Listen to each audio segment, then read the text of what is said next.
Hola amigos, soy el Padre Remigio. Vamos a meditar ahora sobre la solemnidad de Pentecostés, que viene este domingo.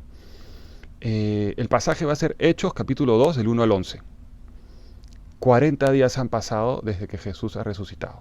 Se reúne con ellos en un monte y va a ascender. Pero antes de ascender les dice, no se aparten de Jerusalén, permanezcan, porque en pocos días van a ser revestidos con la potencia de lo alto. Muy bien, esperan, pasan unos 10 días, en el número 50, el día 50, es decir, el día de Pentecostés. Pentecostés significa 5 decenas, 50 días. Sucede que estaban todos reunidos, dice este pasaje, con un solo corazón, es decir, concordes. Concorde significa con un solo cor, en torno a María, que era la única mujer ahí sólida y fuerte y segura, porque todos los demás estaban llenos de miedo y de confusión. Y de pronto, en ese momento, el cuarto donde estaban, un cuarto cerrado, se llena con una ráfaga de viento, unas lenguas de fuego se posan sobre sus cabezas. ¿Qué significa esa experiencia de Pentecostés, esa experiencia tan extraña, ¿no? El Dios del Antiguo Testamento, que es el Dios lejano, soberano, temible, al punto que en el Antiguo Testamento los judíos no podían pronunciar el nombre de Dios. Yahvé era un nombre sin vocales para no acercarse a Él, para tratarlo con extrema reverencia, este Dios tan trascendente, inmenso. Ese Dios después con Cristo se vuelve un Dios amigo, cercano, hermano, con el que caminabas, con el que comían, con el que compartían la vida. Un Dios que además los servía. Ahora, con el Espíritu Santo en Pentecostés, con la venida del Espíritu Santo, la tercera persona de la Santísima Trinidad, ese mismo Dios lejano, que luego se volvió cercano, amigo con el que podías dialogar, se vuelve más aún, se vuelve íntimo. El Espíritu Santo viene a entrar en la intimidad del hombre, se vuelve, como dice un himno famoso de la iglesia, el dulce huésped del alma, amoroso huésped.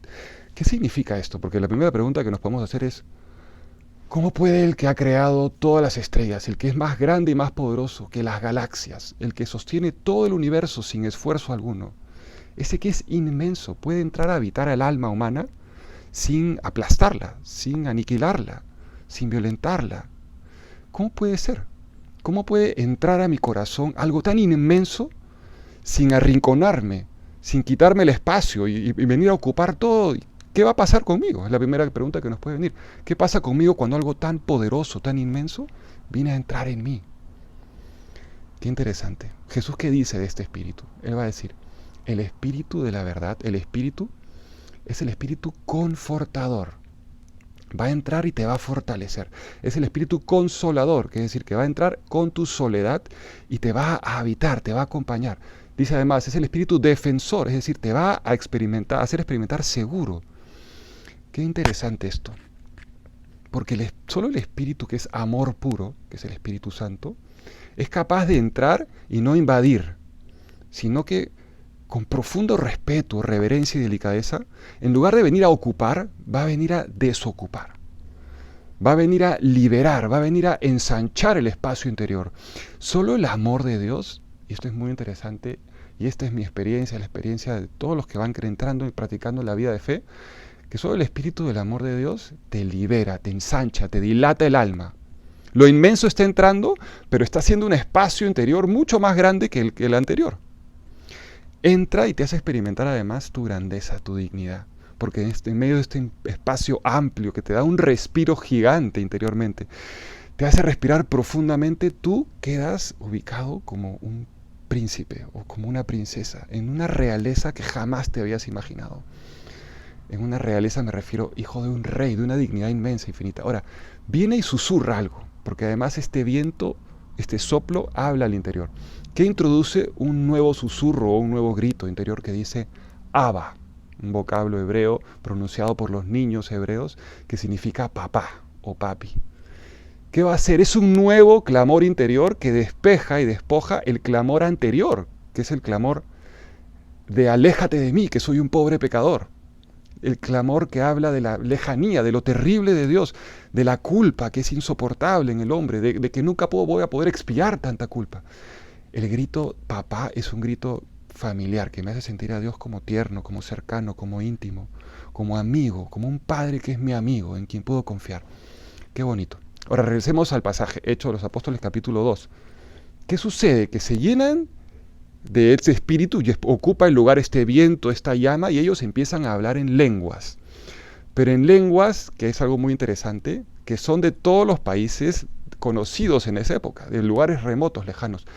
Al punto que la gente que está afuera de esa habitación donde están reunidos con María, los apóstoles, se acercan porque escuchan y dicen, ¿cómo puede ser posible que estas personas, estos judíos, estén hablando en la lengua nativa mía? En el lenguaje que me es familiar, que me es íntimo, que es mi lugar de origen. Es muy interesante porque luego de haber sido tocado el corazón por el Espíritu y haberte hecho experimentar familia con Dios, es decir, íntimo, cercano con Dios, familiar, y le has dicho Padre, el hombre es capacitado para hablar a los demás con un lenguaje cercano, con un lenguaje familiar, con un lenguaje que le es íntimo, que le hace sentir al otro en su hogar. Esta es la experiencia del cristianismo, esta es la experiencia del Espíritu Santo, que hace que el que antes te parecía una persona distante o distinta, que antes hacía ver sobre todo el muro que los dividía, se convierte ahora en una experiencia de poder tocar con un lenguaje familiar, cercano, íntimo al otro. El muro se convierte en un puente. Eso es lo que significa. El pontífice, el hacedor de puentes, está capacitando de pasar de tu propio corazón tocado a poder tocar el otro corazón. ¿Y cómo se hace? Con el mismo estilo de Dios, con el mismo estilo del Espíritu con el que tú has sido tocado. El estilo reverente, paciente, que afirma al otro, que confía en el otro, que apuesta por el otro, que no lo reprime, que no lo condena, sino que le dice yo creo en ti.